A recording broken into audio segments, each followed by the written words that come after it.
Comenzaremos con algunos conceptos generales de parasitología para luego comenzar a estudiar aquellos parásitos que tengan interés en lo que tiene que ver con el consumo de alimentos y la nutrición.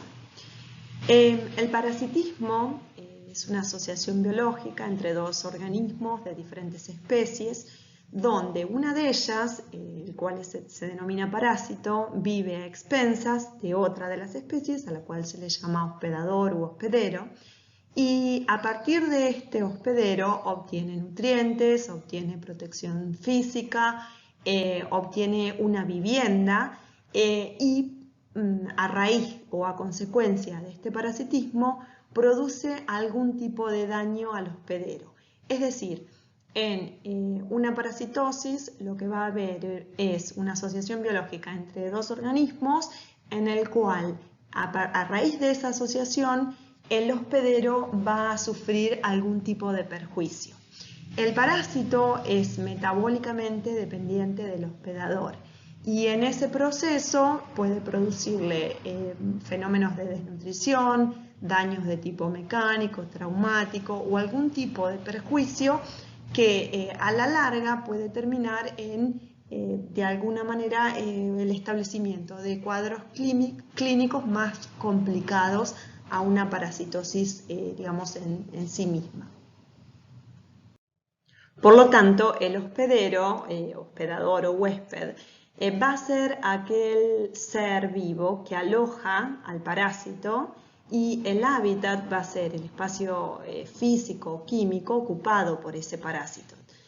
En el caso de un parásito, su localización es en un determinado órgano o sistema. Y esta localización es muy importante debido a que dependiendo del lugar donde se aloje el parásito, las consecuencias de esa parasitosis van a ser diferentes.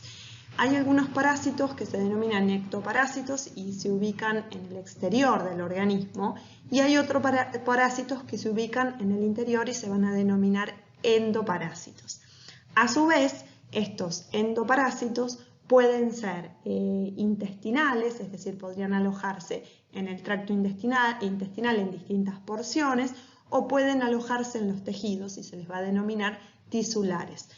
Acá damos un ejemplo de algunos parásitos protozoarios de tipo intestinal y otros protozoarios tisulares, como por ejemplo Trypanosoma, Leishmania, Plasmodium y Toxoplasma. Nosotros le vamos a dar particular importancia a Toxoplasma gondii debido a que puede ingresar por la vía alimentaria, ya sea por el consumo de carnes mal cocidas o por el consumo de vegetales contaminados con quistes de toxoplasma, o quistes de toxoplasma, y a raíz de eso producir una infección, una parasitosis, digamos, con consecuencias muy importantes en mujeres embarazadas, particularmente en los fetos, sobre todo si la primoinfección, es decir, la primera vez, o sea, cuando se infecta a la mujer, está en el periodo gestante, particularmente al inicio del proceso o de la etapa de gestación. Los protozoos intestinales, a su vez, pueden reproducirse, digamos, pueden encontrarse en el lumen intestinal, es decir, extracelularmente. Acá hay un error, sería extracelular, como por ejemplo Yersinia intestinalis, Entamoeba histolítica o Balantidium coli, o pueden reproducirse de forma intracelular, como es el caso de Cryptosporidium, Isospora belli o Cyclospora cayetanensis. Y a su vez, cuando los protozoarios o los parásitos en general se ubican en el intestino, es decir, cuando producen enteroparasitosis, la localización puede ser en intestino delgado o puede ser intestino grueso. Todo esto va a tener consecuencias respecto del cuadro clínico que van a producir. Desde ya que, adicionado a esto, va a interesar si estos parásitos presentan distintos mecanismos de patogenicidad. Por ejemplo, en el caso de Entamoeba histolítica y Balantidium coli, son dos protozoarios que producen un mecanismo de patogenicidad invasivo. Incluso en tameba histolítica, de pronto no solamente produce una disentería de tipo amebiana, sino que también puede producir migraciones y puede producir abscesos hepáticos, por ejemplo, en el hígado e incluso en pulmón y en otros órganos. Es decir, puede tener a su vez otras complicaciones. Otro concepto importante es el de forma infectante. La forma infectante es un determinado estadio o estado de desarrollo del parásito que tiene la capacidad de infectar a un nuevo hospedador. En el caso de los protozoarios, las principales formas infectantes son los quistes y los zooquistes. En el caso de los esporozoarios o los coccidios, que están comprendidos en el grupo de los apicomplexas, y también hay algunas formas trofozoíticas, como por ejemplo los bradizoitos de Toxoplasma gondii, que pueden estar implicados en la transmisión de la infección y ser un estadio infectante, en este caso en lo que formaría los quistes tisulares presentes en carnes, como por ejemplo en carnes de cerdo. Y en el caso de los helmintos, los estadios infectantes pueden ser también quistes tisulares con presencia de larvas en su interior o huevos de estos gusanos, incluso otras formas, otros estadios en los cuales hay determinados estados larvarios que también pueden actuar como formas infectantes de esa parasitosis. Los parásitos se clasifican en función de su morfología en dos grandes grupos. Los protozoos, que son organismos eucarióticos unicelulares y que a su vez los clasificábamos en función de las estructuras de locomoción que presentan los trofozoitos, es decir, la posibilidad que presentan de moverse a través de la emisión de pseudopodios, que estos estarían ligados al grupo de las amebas o los rhizópodos, ¿no? Como son dos formas de denominarlos. A su vez, hay algunos que se mueven a través de la formación y de la presencia de flagelos, y a estos se les llaman el grupo de los flagelados. Luego tenemos los que se mueven a través de cilios, es decir, los ciliados, y hay algunos que no presentan estructuras específicas de locomoción en sus células activas, es decir, en los trofozoitos, a los cuales les denominábamos el grupo de los apicomplexas, dentro de los cuales hay algunos que tienen importancia en lo que es parasitosis transmitidas por alimentos, como los coccidios. También tenemos aquellos parásitos que son de tipo metazoario, es decir, que están formados por organismos pluricelulares, y dentro de estos nos interesan los helmintos. Los artrópodos también son un grupo y que tienen formas parasíticas, como por ejemplo los piojos, pero nosotros no los estudiamos, son más de tipo ectoparásitos y no se estudian, al menos en esta cátedra ligada a parasitología relacionada con la nutrición humana. Entre los helmintos vamos a encontrar algunos que son gusanos de tipo redondos, es decir, nematelmintos, y otros que son gusanos planos, y los llamamos platelmintos. Esto a su vez los vamos a dividir en cestodos y trematodos. Ahora vamos a volver a esta clasificación morfológica y la vamos a estudiar un poquito más exhaustivamente. Entonces, los parásitos presentan un ciclo evolutivo o un ciclo biológico o un ciclo de vida, el cual es el conjunto de las etapas y las transformaciones que va experimentando el parásito durante todo su desarrollo. Estos ciclos pueden ser directos o monoxénicos, cuando se realiza todo el ciclo en un hospedador, como por ejemplo en el caso del protozoario flagelado Giardia lamblia, o del nematodo Ascaris lumbricoides. En ambos casos, estos parásitos presentan una forma parasitaria en el huésped y un estadio de resistencia y también que puede estar relacionado con la reproducción que va a estar y va a poder permanecer en el medio ambiente, como en el caso de los quistes de Escherichia lamblia o los huevos de Ascaris lumbricoides. El ciclo también puede ser indirecto o heteroxénico cuando requiere más de un hospedador, en los cuales se van a desarrollar algunas de las etapas del ciclo de vida del parásito. Entonces vamos a encontrar dos tipos de hospedadores. Un huésped definitivo, que es aquel en el cual se va a reproducir el parásito de forma sexual, y otro que es intermediario, en donde se van a dar las fases asexuales de reproducción del parásito. Y en esta diapositiva mostramos un ejemplo de lo que puede ser un huésped definitivo y un huésped intermediario. Por ejemplo, en el caso de Taenia saginata, el huésped definitivo, es decir, aquel en el cual se da los estadios adultos o las formas de reproducción sexuada, es el hombre, y el estadio, digamos, en el cual se va a dar la forma de reproducción asexuada es el ganado vacuno. En el caso de Taenia solium, el hombre también actúa como huésped definitivo y el cerdo actúa como huésped intermediario. Taenia solium es particular porque también se puede producir una autoinfección o una infección por ingreso a través del mecanismo fecal oral, en el cual el hombre puede actuar como huésped intermediario, y esto da lugar a una enfermedad que se denomina cisticercosis o neurocisticercosis, cuando los quistes se forman en el sistema nervioso central. Y después tenemos un concepto adicional, que es el de huésped u hospedador paratécnico, que es aquel hospedador que participa opcionalmente en el ciclo evolutivo y que no es absolutamente necesario para que éste se complete, es decir, para que se dé todo el desarrollo del ciclo de vida del parásito.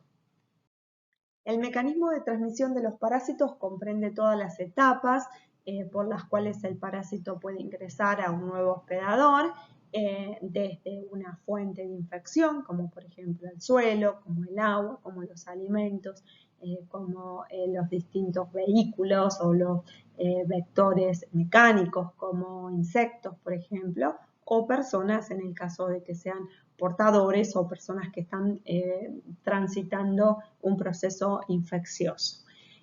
Las vías de infección o las puertas de entrada hacen referencia al lugar de ingreso en el hospedador.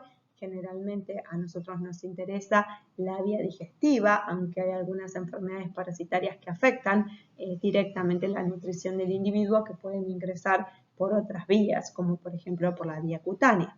Y los reservorios, que hacen referencia a los animales, al hombre, ya sea asintomático o sintomático, o a la materia inanimada que van a presentar estos parásitos y que estos parásitos van a poder permanecer viables, multiplicarse en ellos, y a partir de ellos ser la fuente de infección para el nuevo hospedador susceptible.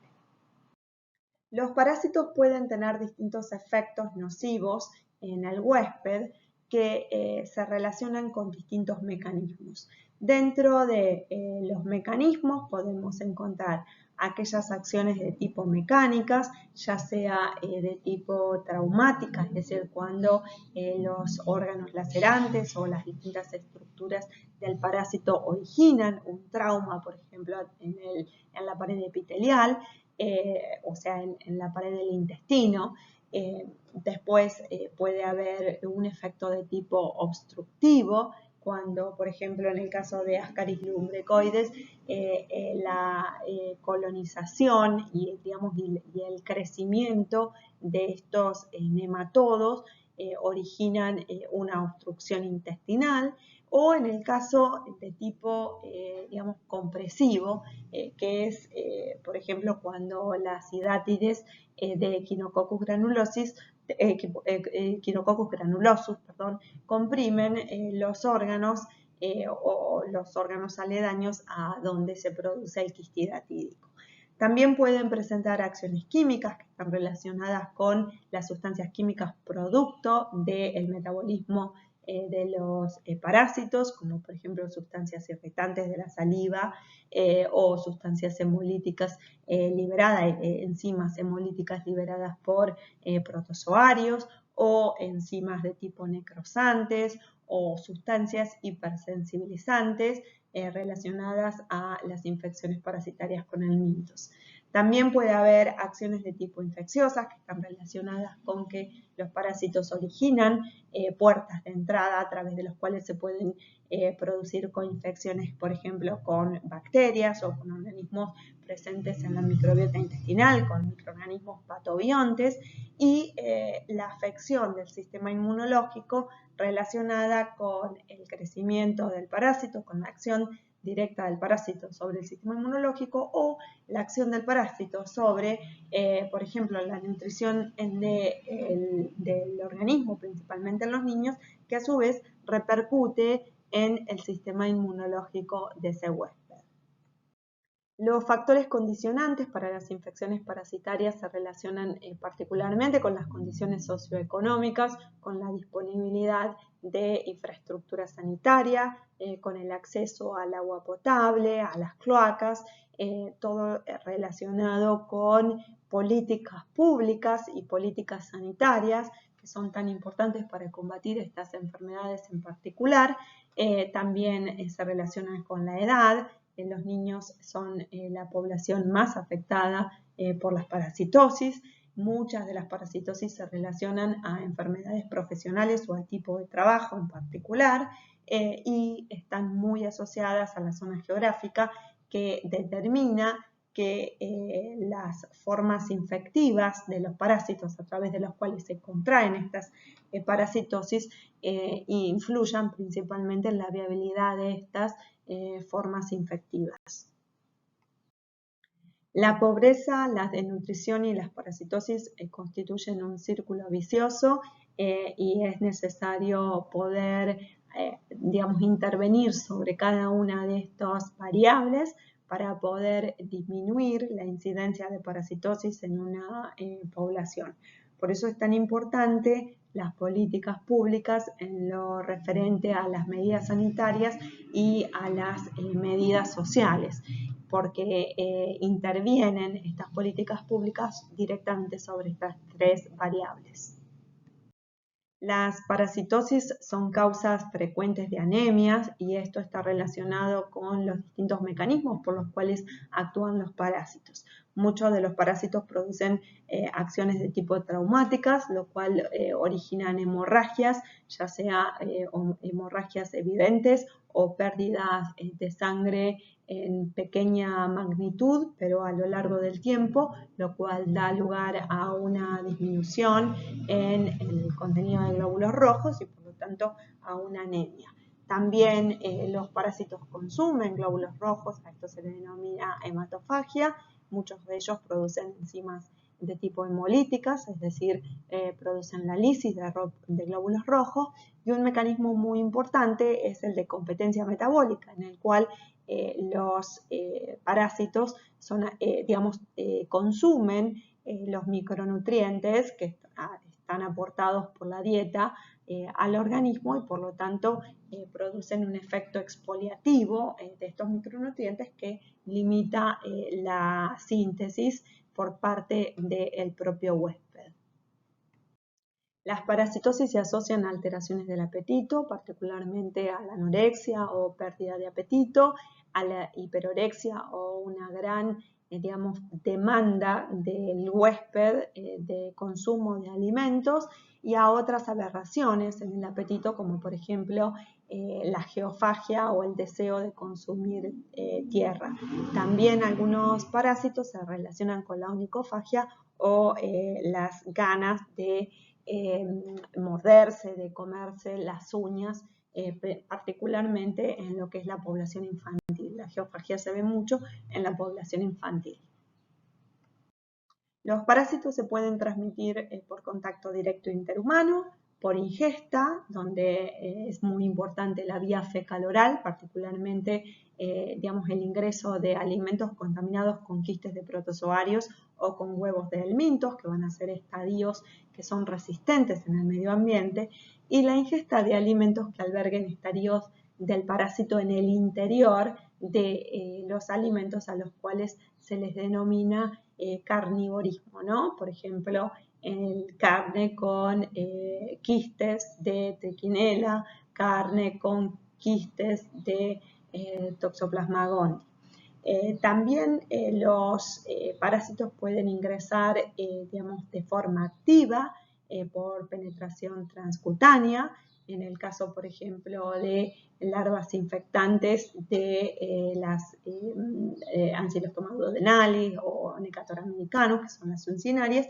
o pueden ingresar de forma pasiva por penetración transcutánea a través de la inoculación de vectores biológicos, como por ejemplo picaduras de insectos. Estas medidas de prevención de la parasitosis es muy importante que la tengan en cuenta. Si bien son medidas generales, para cada una de las parasitosis deben conocer cuáles son las medidas particulares. Algunas características de los helmintos es que son animales invertebrados, pueden ser de vida libre o parasitaria, presentan simetría bilateral, son triblástidos, es decir, presentan ectodermo, mesodermo y endodermo, y los clasificamos en función de aspectos de tipo morfológicos en platelmintos, nematelmintos y acantocéfala. En esta diapositiva vemos algunas de las características que presentan estos tres grupos de helmintos que nombramos previamente. Los platelmintos, que son gusanos de tipo planos o chatos y que son macizos, y se dividen en dos tipos. Los cestodos, que son aquellos que son segmentados, presentan forma de cinta y que tienen su cuerpo dividido en una cabeza o excólex, en un cuello y en un cuerpo. Y los trematodes o trematodos, que son no segmentados y presentan generalmente forma de hoja. Entre los nematelmintos, o algunas características que presentan los nematelmintos, es que son gusanos redondos, son huecos y presentan aparato digestivo. Y los acantocéfalas, también acá vemos algunas de las características que presentan, pero en realidad no los estudiamos detenidamente, ya que no están involucrados directamente con perjuicios asociados a la nutrición humana y, digamos, con parasitosis transmitidas por alimentos. Los helmintos parásitos están especializados para vivir en el interior de sus huéspedes y su reproducción es de tipo sexual, presentando sexos separados, ya sea dioicos, o también hay algunos que pueden ser hermafroditas. Por ejemplo, los trematodos y los cestodos son hermafroditas. También otra característica que tienen es que son ovíparos, con excepción de algunos géneros, particularmente algunos géneros de nematelmintos, que son vivíparos. Los platelmintos, es decir, los gusanos planos, tienen simetría bilateral y tienen un cuerpo aplanado en sentido dorsoventral. Son generalmente hermafroditas y presentan un tubo digestivo incompleto o directamente no tienen tubo digestivo. Casi todos son parásitos, son, bueno, como dijimos, gusanos planos. Su superficie está cubierta por un tegumento que tiene la función de absorción o intercambio metabólico. También presenta poderosas ventosas, también presenta una faringe con un tejido muscular muy desarrollado y presentan ciclos evolutivos muy complejos con estadios larvarios y adultos. Los platelmintos, como dijimos anteriormente, se dividen en trematodos. Nosotros vamos a estudiar particularmente a Phaseola hepática como digamos, representante del grupo de los trematodos, y cestodos, que serían las tenias, que son aquellos que tienen un cuerpo el gusano completamente está dividido en segmentos.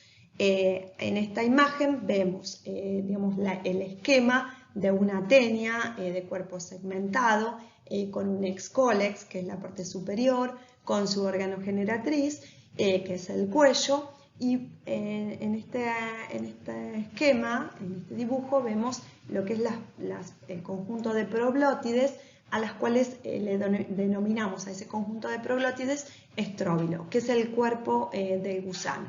Vemos que ese cuerpo tiene en su interior todo un esquema completo de reproducción con el sistema reproductor masculino y femenino, es decir, que son hermafroditas.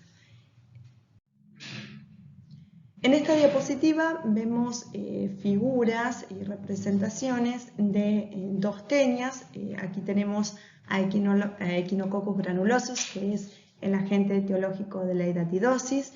Vemos que esta tenia, que es un gusano cestodo de tipo segmentado, presenta en la parte superior su cabeza, a la cual se le denomina excolex. Esta estructura presenta un rostelo, que es un órgano de tipo retráctil. También puede presentar ventosas, que son estructuras de fijación que le permite adherirse al intestino. También presenta ganchos que le permiten también adherirse. Y en esta cabeza también hay una porción que se denomina cuello, que es una porción delgada que tiene la capacidad de formar el resto del cuerpo del cestodo, es decir, va a producir las proglótides por un proceso que se denomina estrobilización. La estróbilo o cuerpo, en el caso de Echinococcus granulosus, está formado por 3 proglótides. La proglótide más cerca del cuello es una proglótide de tipo inmadura, en donde existe una masa germinal, pero todavía no hay sistemas reproductivos masculinos y femeninos maduros. Ya en la segunda proglótide vemos que estos sistemas reproductivos con sus distintas componentes van a estar maduros, desde ya que es hermafrodita y por lo tanto va a permitir la reproducción de tipo sexual de este organismo.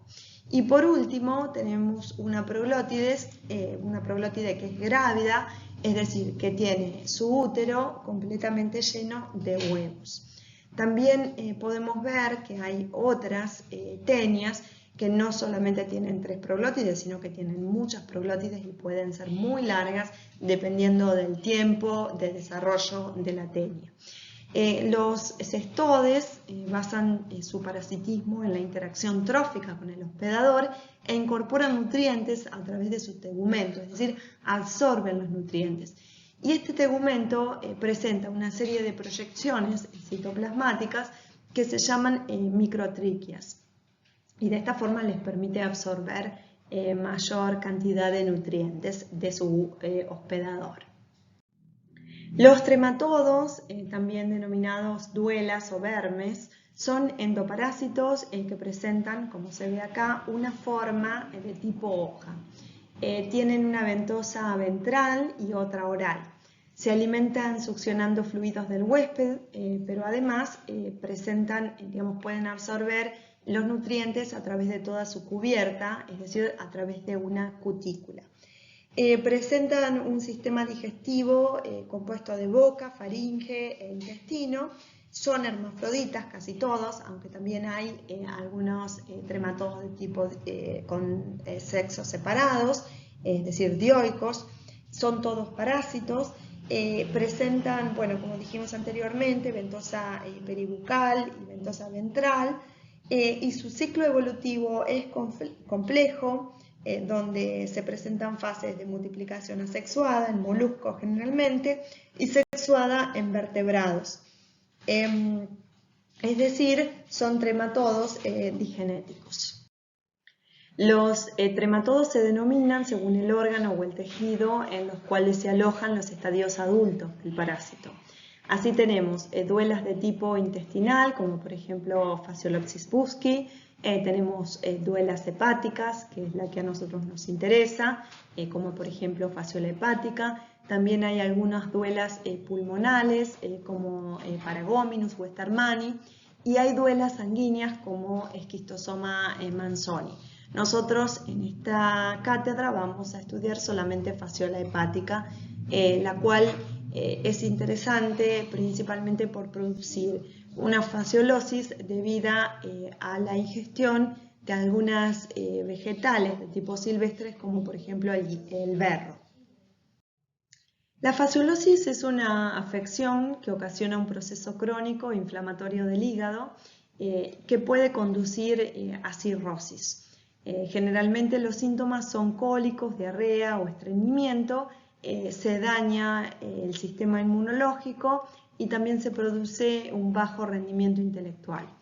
La infección se desarrolla a partir de la ingesta de vegetales silvestres, como por ejemplo el berro, el diente de león, son dos de los que están más implicados, que se cultivan en aguas en donde pueda estar presente desde ya que el trematodo, es decir, fasciola hepática, pero también que pueda estar presente el hospedero intermediario más importante, que es un caracol. Ahora vamos a ver el ciclo evolutivo o ciclo biológico de este parásito. El ciclo evolutivo de fasciola hepática comienza cuando un hospedero definitivo, que puede ser un animal de tipo vacuno o un ovino o accidentalmente el hombre, libera, o sea, presenta en su interior las formas adultas, en su intestino las formas adultas de fasciola hepática, y estas formas adultas que se reproducen por reproducción sexual, como dijimos anteriormente, eran hermafroditas, forman huevos y estos huevos son liberados al ambiente. Estos huevos en un medio acuático eclosionan formando una larva de tipo miracidio, que es una larva piriforme que tiene cilias en su exterior, que le permite nadar y tiene una papila retráctil. A través de esta papila ingresa al hospedero de tipo intermediario, que es un caracol, y en el interior del caracol se van desarrollando distintas etapas o fases de tipo larvales, como por ejemplo los esporocistos que tienen en su interior otras formas larvales que son redes. Cuando se llega a este estadio, se transforman en cercarias, las cuales se liberan nuevamente al medio acuático, y estas cercarias se enquistan en plantas vegetales acuáticas, como por ejemplo en esta zona. Que pueden alimentarse animales, o en zonas en las cuales podría estar creciendo de forma salvaje, por ejemplo el berro o el diente de león, y el hombre recolectarlos para su consumo. De esta manera, cuando los animales o cuando el hombre consumen estas vegetales que tienen las larvas enquistadas, es decir, las metacercarias, adquiere la infección, es decir, adquiere esta parasitosis. Como dijimos anteriormente, el grupo de los estodios abarcan tenias, es decir, gusanos de tipo plano, de cuerpo segmentado, hermafrodita y con ausencia completa de tubo digestivo. Los estodios que a nosotros más nos interesan son Hymenopletis nana, Tenia saginata, Tenia solium y Diphyllobothrium latum. Tenia saginata llega al hombre principalmente por el consumo de carne de vaca mal cocida, Tenia solium por el consumo de carne de cerdo y Diphyllobothrium latum por el consumo de pescados insuficientemente cocidos o crudos. Hay otras tenias zoonóticas que nosotros no las estudiamos directamente. Tenia saginata y Tenia solium producen una enfermedad que se denomina teniasis, que es una infección en la cual, en el caso de Tenia saginata, el huésped intermediario es el vacuno, y en el caso de Tenia solium, el huésped intermediario es el cerdo o el ganado porcino. El huésped definitivo en ambos casos es el hombre, aunque vamos a hacer una excepción en el caso de Tenia solium, cuando el hombre puede actuar también como huésped intermediario, y la enfermedad que se produce es una enfermedad diferente que se denomina neurocisticercosis generalmente, porque Tenia solium tiene tropismo hacia el sistema nervioso central y puede producir cisticercos, es decir, puede reproducirse en estos tejidos formando los cisticercos que van a dar lugar a esta afección. En cuanto a Taenia saginata, es un cestodo cuyo adulto mide aproximadamente de 5 a 8 metros. Tiene las características de presentar 4 ventosas, que son, órganos de fijación, y un excólex que tiene una forma cuadrangular. Bueno, luego tiene cuello, tiene las proglótides, por supuesto que son hermafroditas.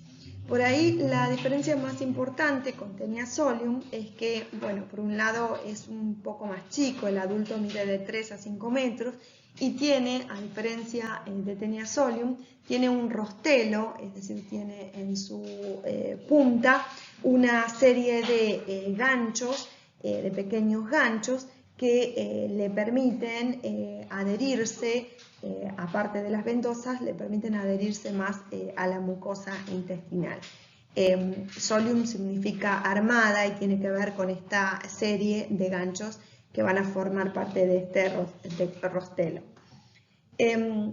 Bueno, ambas tenias producen huevos que tienen una gruesa corteza y tienen en su interior la oncosfera o el embrión hexacanto. Son inmediatamente infectantes para los hospederos intermediarios. Algo que es importante es que los cisticercos de la carne se inactivan cuando la carne se congela. Por ejemplo, si se congela a 10 grados, en 10 días se inactivan estos cisticercos, pero a menos 18 grados se inactivan en 5 días. Bueno, acá se puede ver carne de cerdo y carne vacuna que presentan cisticercos de Taenia saginata y de Taenia solium. Los cisticercos recordemos que estos ambos hospederos son hospederos intermediarios, por lo tanto va a ser la forma en la cual el parásito se reproduce en los tejidos y se enquista de forma de poder evadir la respuesta inmunitaria del hospedero. Bueno, en esta diapositiva pueden ver los síntomas que presenta una persona que tiene teniasis. Generalmente estos síntomas son leves. Puede presentar problemas digestivos, con dolor abdominal, pérdida de apetito, pérdida de peso y malestar estomacal. Los síntomas más visibles son la eliminación de los proglótides, que son las porciones finales del cuerpo o del estróbilo de la tenia, a través del ano y de las heces. En el caso de Taenia solium, la cisticercosis es una enfermedad muy grave que puede causar convulsiones epilépticas o daños en los músculos o en los ojos. ¿Cómo se previenen las teniasis? Por un lado, todo lo que tiene que ver con el control veterinario, el examen del tejido muscular de los animales, desde ya que las vacas y los cerdos, utilizados para la alimentación humana. Después es muy importante todo lo que tiene que ver con la disposición adecuada de las excretas humanas, desde ya que si el huésped definitivo es el hombre y es el que va a liberar los huevos, estos huevos no tienen que llegar a los animales a través de la vía fecal. Por lo tanto, es muy importante todo lo que tiene que ver con el control de las deposiciones donde se utilizan o donde se tiran, o si hay tratamientos de las aguas o de los efluentes de tipo cloacales. Desde ya que la higiene, la educación, todo lo que tiene que ver con lavarse bien las manos, las frutas y las verduras antes de consumirlas crudas. Esto es particularmente importante para el caso de Taenia solium, que es aquel que puede actuar, que puede también producir una cisticercosis a través del consumo de huevos. Y desde ya que una persona que ha adquirido el parásito tiene que recibir un tratamiento de tipo farmacológico antiparasitario. Todo lo que tiene que ver con la prevención y el control de la cisticercosis por Taenia solium es muy importante, y la cría de cerdos en condiciones apropiadas. Todo lo que se refiere, que vamos a ver después, que otras parasitosis requieren los mismos controles en la producción, como por ejemplo en el caso de Trichinella spiralis. ¿Cómo es el ciclo de vida de estos parásitos? El hombre, como dijimos anteriormente, es el huésped definitivo, el cual libera los huevos o las proglótides grávidas con las heces. Y estos van a llegar al suelo y van a contaminar el suelo y las aguas. El ganado vacuno o los cerdos ingieren los huevos, los cuales, bajo la acción de los jugos digestivos, eclosionan y liberan las oncoferas. Estas oncoferas, mediante sus ganchos y secreciones líticas, penetran la pared del tubo digestivo y por vía sanguínea o linfática se diseminan por el organismo, desarrollándose el cisticerco o los cisticercos, que son una especie de vesículas quísticas que contienen en su interior el excólex invaginado de la especie adulta. Luego, el hombre se infecta al consumir la carne cruda o insuficientemente cocida que contiene esta forma de infectocicercos, los cuales deben ser ingeridos para que los jugos gástricos, las sales biliares y las secreciones pancreáticas activen esta larva encapsulada y se evagine el excólex. Este excólex se fija a la mucosa del intestino delgado por las ventosas y los ganchos y el cuello comienza, la formación de las proglótides. Taenia solium presenta un ciclo evolutivo igual al de Taenia saginata.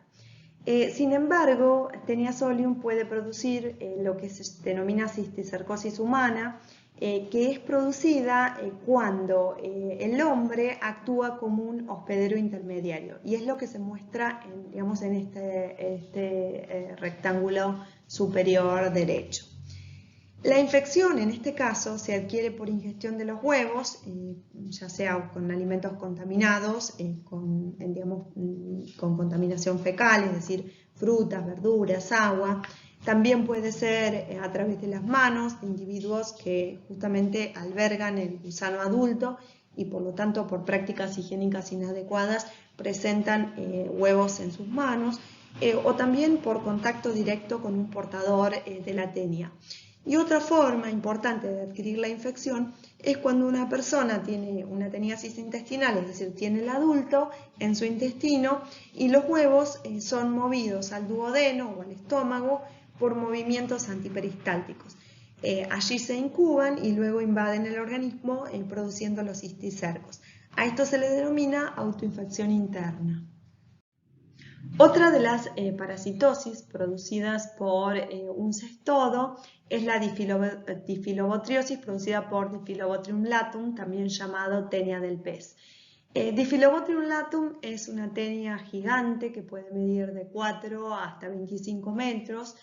Son desde ya que cestodos, chatos, presenta dos surcos largos a los lados del escólex, a los cuales se les denomina botrios.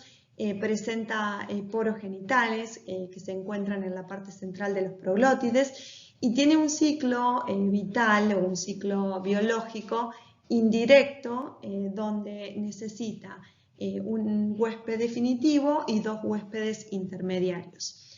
El estado adulto se localiza en el intestino delgado del hombre y causa una anemia de tipo megaloblástica o una anemia perniciosa por deficiencia de vitamina B12, es decir, la tenia se localiza en intestino delgado consumiendo la vitamina B12, por lo tanto es por eso, a raíz de esto que causa la anemia de tipo megaloblástica. Se presenta principalmente en el sur de nuestro país, también en Chile, y los peces de tipo salmónidos y otros peces autóctonos de esa zona son aquellos huéspedes intermediarios que van a aportar la forma infectante en sus tejidos. Bueno, en esta imagen vemos un adulto de Diphyllobotrium latum. También vemos una de las características que permite distinguirlo y es que presenta un útero con un aspecto de roseta en cada una de sus proglótides y acá también podemos ver un huevo propio y característico de esta tenia. El ciclo evolutivo de Diphyllobothrium latum comienza cuando el hombre, es decir, el hospedero definitivo, el hombre, el perro o un gato, liberan al medio ambiente los huevos, los cuales en este momento son inmaduros, es decir, no han iniciado aún la embriogénesis. Para que se inicie la embriogénesis en el medio ambiente, requieren desde ya que un medio acuático y también requieren una temperatura de aproximadamente 10-30 grados centígrados. Luego de la embriogénesis se desarrolla una larva, un estado larvario que se denomina coracidio, que conserva la envoltura interna del huevo. Este coracidio se desprende de la envoltura del huevo por acción de enzimas que desprenden el opérculo y nada por medio de sus cilios en el agua, hasta que los copépodos, que son microcrustáceos y que constituyen el plancton, consumen este coracidio. En el tubo digestivo de los copépodos eclosionan las oncoferas, originando una larva de tipo procercoide, que es un nuevo estadio larvario. Cuando estos copépodos infectan o infectados son ingeridos por peces salmónidos, el plerocercoide atraviesa la pared estomacal o intestinal y en las vísceras o músculos desarrollan un nuevo estado larval que se denomina plerocercoide. En este caso, los salmónidos son hospederos intermediarios y puede suceder que otros peces se alimenten de los copépodos infectados y en ellos se desarrolle el estadio de plerocercoide. Luego, los salmónides alimentados de estos peces adquieren este estado plerocercoide y este se localiza en las vísceras o músculos y por lo tanto, esos salmónidos en este caso van a actuar como hospederos de tipo paratécnicos. Por lo tanto, el hombre adquiere a Diphyllobothrium latum a través del consumo de pescados ahumados, crudos, como por ejemplo ceviche, o pescados insuficientemente cocidos. Y de esta manera adquiere la forma infectante del parásito, es decir, el plerocercoide. Los plerocercoides, al llegar al intestino delgado, se fijan con su excólex e inician el crecimiento hasta el estadio adulto. El adulto inicia la eliminación de los huevos entre 20 y 30 días después y puede vivir de 10 a 15 años aproximadamente. Entonces, para evitar, para prevenir esta parasitosis, se debe, desde ya que evitar el consumo de pescado crudo, se tiene que cocer adecuadamente, la cocción adecuada de la carne a temperaturas mayores a 60 grados y por más de 5 minutos asegura la muerte del parásito. Y otra forma muy importante de prevenir esta parasitosis es a través del congelado de la carne de pescado en un freezer a menos 18, a menos 20 grados durante al menos 24 horas, de forma que se destruyan los huevos de esta tenia. Ahora veamos algunas características que presentan los nematodos o gusanos redondos.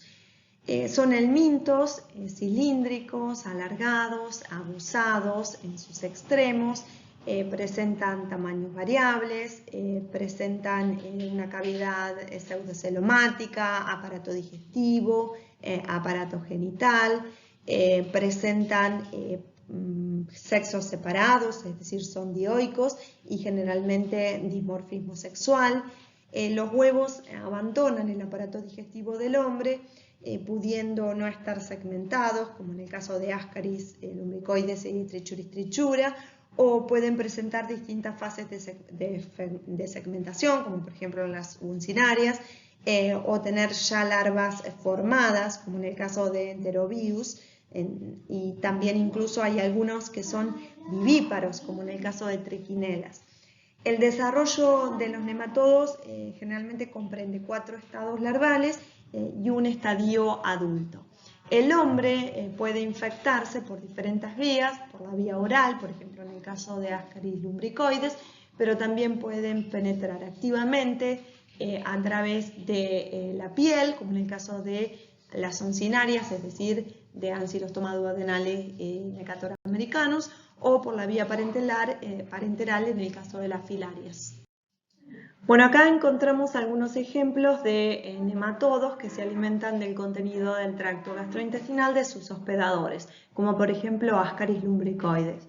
Este parásito come alimentos predigeridos y bacterias del tracto gastrointestinal. La comida pasa a través de la faringe, se mezcla con las secreciones enzimáticas y luego se absorbe en el intestino del parásito. Y posee una cavidad bucal simple con un reducido número de labios. Vemos una imagen de Ascaris lumbricoides en un niño parasitado. Vemos en el caso de uno de Ascaris también con la cavidad bucal, y acá se nos presenta el dimorfismo sexual en los machos y hembras de Ascaris lumbricoides. También encontramos nematodos que se alimentan de sangre y de fluidos en la mucosa del tracto digestivo respiratorio. Y este es el caso de Ancylostoma duodenalis y Necator americanus, que los conocemos comúnmente como uncinarias. Para poder alimentarse de los fluidos del huésped poseen una cápsula bucal con dientes, con ganchos y con placas cortantes bien desarrollados que les permite anclarse y les permite cortar, producir un trauma y alimentarse de los tejidos del huésped. También existen algunos nematodos que se alimentan por penetración o histólisis o punción de los tejidos, y es el caso de Trichuris trichura. Para esto presentan una lanceta de tipo bucal que les permite introducirse en la mucosa y de esta manera alimentarse y también quedarse fijados a la misma. El primer helminto nematodo que vamos a estudiar es Ascaris lumbricoides, el cual produce una geohelmintiasis, es decir, Ascaris es un geohelminto que presenta un ciclo evolutivo de tipo monoxénico cuyos huevos se desarrollan en la tierra, por eso el nombre de geohelminto. Ascaris se localiza en el intestino delgado y puede permanecer como un estado asintomático, o puede producir cuadros digestivos, puede producir alteración nutricional e incluso graves complicaciones, principalmente en niños. Es una parasitosis muy distribuida, principalmente en regiones templadas y tropicales. Ascaris lumbricoides es un nematodo de tipo intestinal, es el más grande que afecta al hombre. La hembra puede medir entre 20 y 40 centímetros y los machos son un poco más chicos, de 15 a 20 centímetros. Esto es lo que llamamos dimorfismo sexual. Presenta extremos de tipo aguzado, presenta una boca en la cual existen 3 labios carnosos que están dentados, finamente dentados, presenta un sistema reproductor muy desarrollado. La hembra puede contener gran cantidad de huevos, millones de huevos, y puede presentar una ovoposición diaria de 200.000 huevos, lo cual muestra la fecundidad de este parásito. El ciclo biológico de este parásito es un ciclo de tipo directo en el cual no interviene ningún huésped de tipo intermediario. Los huevos son liberados con las heces del huésped definitivo, es decir, del hombre, y si las condiciones de temperatura y de humedad son adecuadas, se desarrolla en su interior un embrión. Cuando el hombre ingiere este huevo a través de los alimentos, del agua contaminada o de las manos por falta de higiene, ingresa en su interior el huevo, que es la forma infectante, embrionado, ¿no?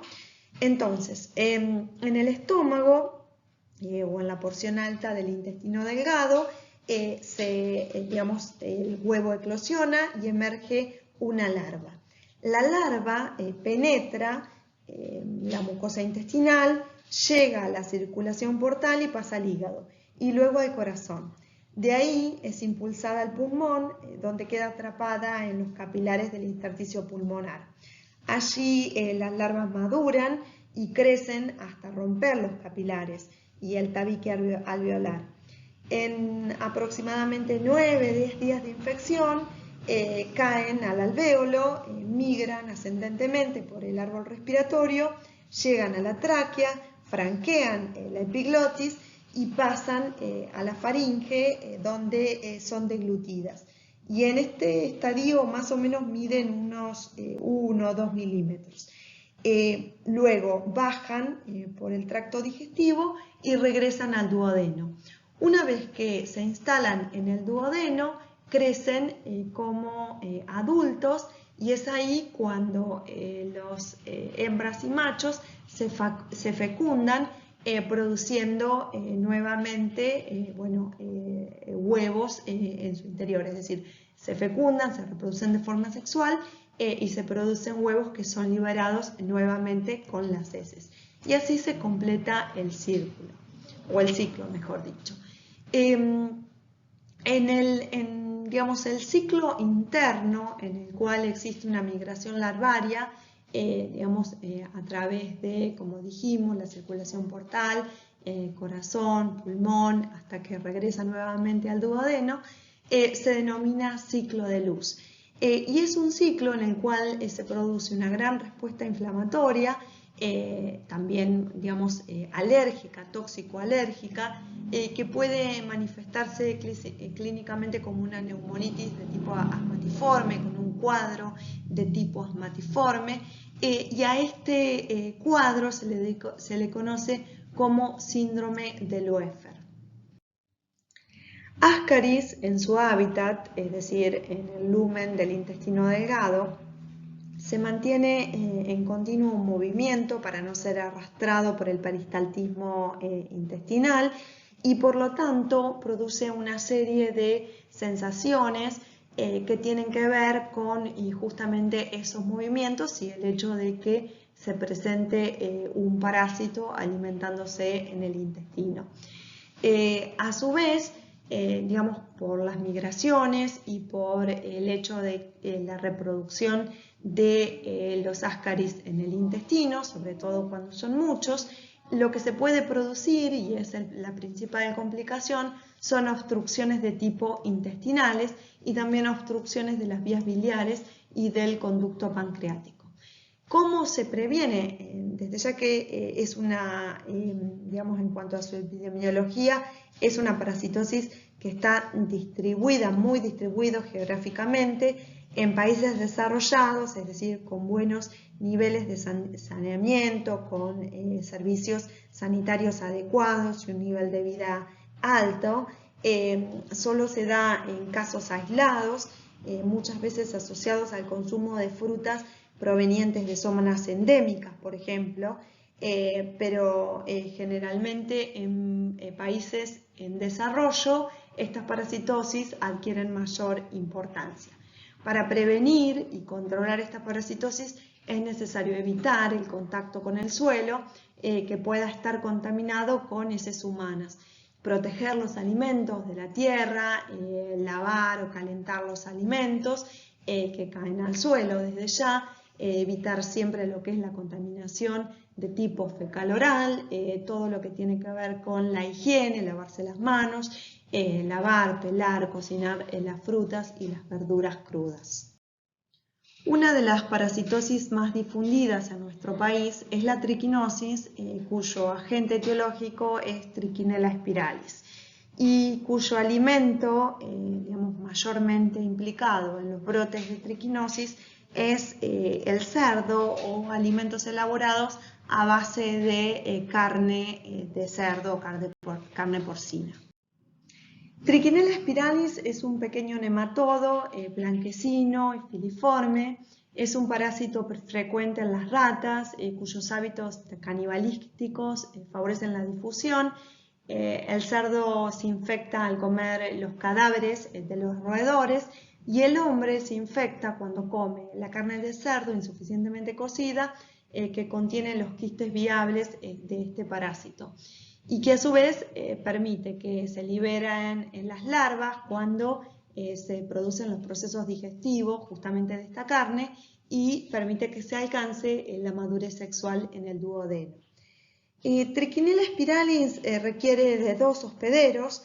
En ambos se da tanto una reproducción sexual en el intestino, es decir, como huésped definitivo, como la reproducción asexual en los tejidos, es decir, como huésped intermediario. Y los principales hospederos de Trichinella spiralis son la rata, como ya dijimos, el cerdo y el hombre. En la naturaleza se puede presentar un ciclo biológico de tipo silvestre y un ciclo biológico doméstico, es decir, asociado con los ambientes del hombre. En el ciclo doméstico, los principales agentes que intervienen o animales que intervienen son el cerdo y los roedores.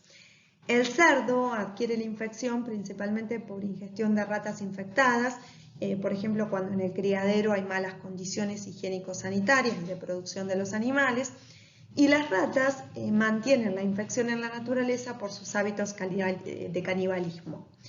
El hombre se infecta al consumir carne de cerdo cruda o insuficientemente cocida, infectada con las larvas de triquina. Los jugos digestivos digieren la carne, liberan las larvas y estas rápidamente se diferencian en machos y hembras. Los machos copulan la hembra y mueren. Y las hembras grávidas se localizan en el interior de la mucosa del duodeno o yeyuno y en aproximadamente 3 días comienza la postura de larvas. Las hembras son vivíparas, a diferencia de otros parásitos que hemos visto que son ovíparos. Las larvas se profundizan en la mucosa, penetran a los capilares linfáticos y venosos y llegan a la circulación general y se diseminan por todo el organismo. En los músculos estriados ingresan a las fibras, las cuales se destruyen parcialmente y en 15 días quedan rodeadas por el sarcolema. Así se origina el quiste. En un mes las larvas completan el encapsulamiento y a los 6 meses comienza el depósito de calcio con paredes, en las paredes del quiste. Y esto más o menos termina aproximadamente en un año. En esta diapositiva vemos todos aquellos estadios por los cuales atraviesa el parásito hasta llegar a su fase adulta y luego a llegar a la fase de generación de los quistes tisulares. El cuadro clínico que se produce va a estar relacionado con las presencias de las hembras grávidas en la mucosa, con lo cual se van a generar una serie de síntomas de tipo digestivo por la invasión de las larvas en el torrente sanguíneo y por la diseminación de las larvas en la musculatura. Puede ocurrir un fenómeno de tipo inflamatorio, con fiebre, con síntomas gastrointestinales, malestar general, y también hay síntomas que pueden ser, relacionados a edemas palpebral, es decir, oculopalpebrales, debido principalmente al compromiso de la musculatura relacionada con la musculatura del ojo.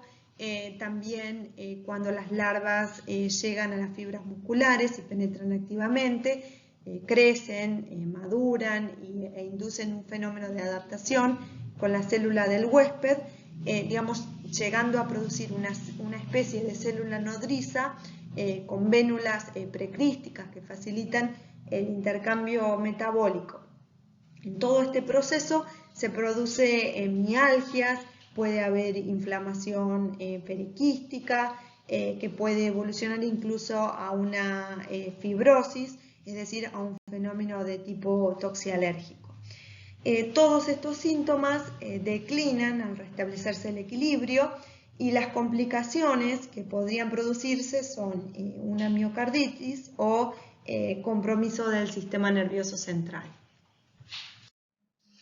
Bueno, otras parasitosis que también tienen importancia, pero no tanto en nuestro país, son la anisakiasis, producida por un nematodo que es Anisakis simplex, es la principal especie, el cual es una zoonosis parasitaria que se relaciona al consumo de productos de la pesca, es decir, pescados insuficientemente cocidos o utilizados directamente crudos.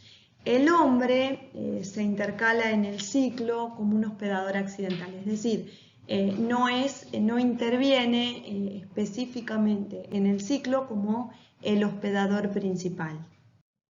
La prevención de la anisakiasis se relaciona principalmente a la cocción de la carne de peces y al evitar el consumo de productos elaborados a base de pescados crudos.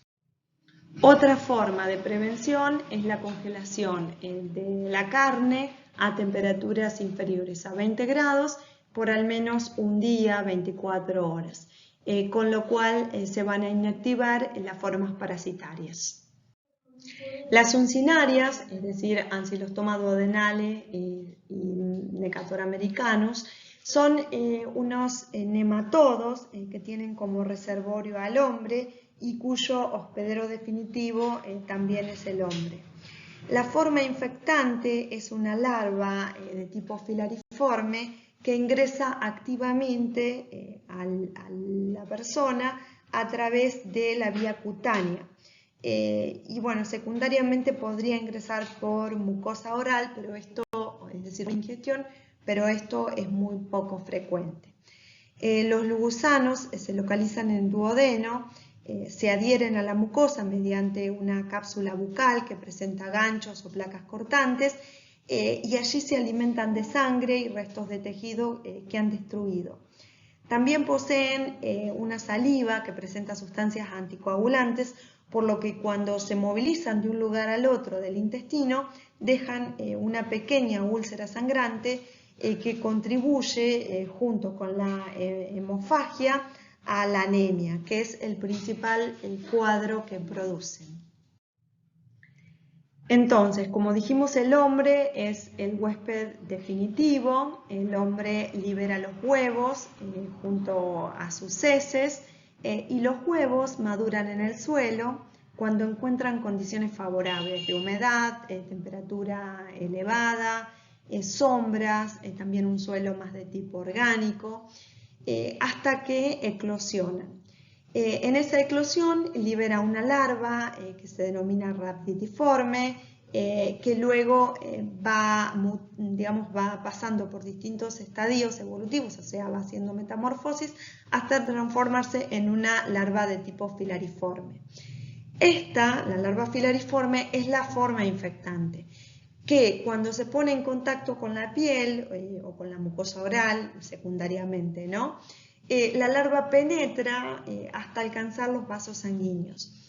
Así llega al corazón, luego pasa a los pulmones, sube por el árbol respiratorio y en este recorrido la larva va pasando por distintos estadios larvales. Va mudando larvas de tercer, de cuarto y de quinto estadio, hasta alcanzar la forma juvenil. El pasaje por la vía sanguínea nuevamente se llama ciclo de luz, como habíamos visto previamente en el caso de Ascaris lumbricoides. Esta larva es deglutida y llega al intestino delgado, que va a ser justamente el hábitat del adulto. Y allí el macho fecunda a la hembra, se forman los huevos y luego los huevos son liberados con las heces y así se completa el ciclo evolutivo. La anemia que produce es una anemia de tipo microcítica e hipocrómica que se asocia con esta parasitosis justamente por la deficiencia de hierro que se da por la hemorragia que produce y por la ingesta de sangre por parte del parásito. La anemia ferropénica grave durante el embarazo se asocia con un aumento de la mortalidad materna, con alteraciones en la lactancia, con prematurez y con bajo peso del niño al nacer. Además puede causar hipoalbuminemia, eosinofilia, es decir, trastornos y síntomas asociados a otras parasitosis también. Y esto también puede provocar en el niño retardo en el crecimiento y efectos adversos sobre la memoria, capacidad para razonar y comprensión de la lectura. En esta diapositiva resumimos aquellas parasitosis transmitidas por protozoarios. La mayoría de estas las vimos, o vimos los representantes más importantes de cada grupo, como por ejemplo Giardia intestinalis, Entamoeba histolítica, Toxoplasma gondii. También nombramos Cryptosporidium parvum. Vimos los helmintos, tanto los platelmintos o tenias, como los vermes redondos o nematelmintos o gusanos redondos, los más importantes de cada grupo. En realidad, los parásitos que se pueden transmitir por vía alimentaria son más. Hay algunos que están relacionados geográficamente, que nosotros los vimos porque tienen más importancia, ya sea en nuestra región o muchas veces en las zonas norte, más al norte de nuestro país, aunque hay parásitos que también se relacionan con las zonas más templadas o frías. Las parasitosis, como dijimos anteriormente, están muy influenciadas por las condiciones de vida de la población, por el clima, están directamente asociadas con las políticas públicas en salud y las políticas sanitarias, porque todo lo que tiene que ver con la construcción de infraestructura de tipo sanitaria no son medidas o no son decisiones que muchas veces estén relacionadas con la población individual o con cada una de las personas, mejor dicho, sino con políticas de tipo públicas. Bueno, acá volvemos a algunas de las parasitosis que están distribuidas a lo largo de todo nuestro país y algunas que son específicas de algunas regiones, como por ejemplo el noroeste o el noreste argentino o por ejemplo el sur.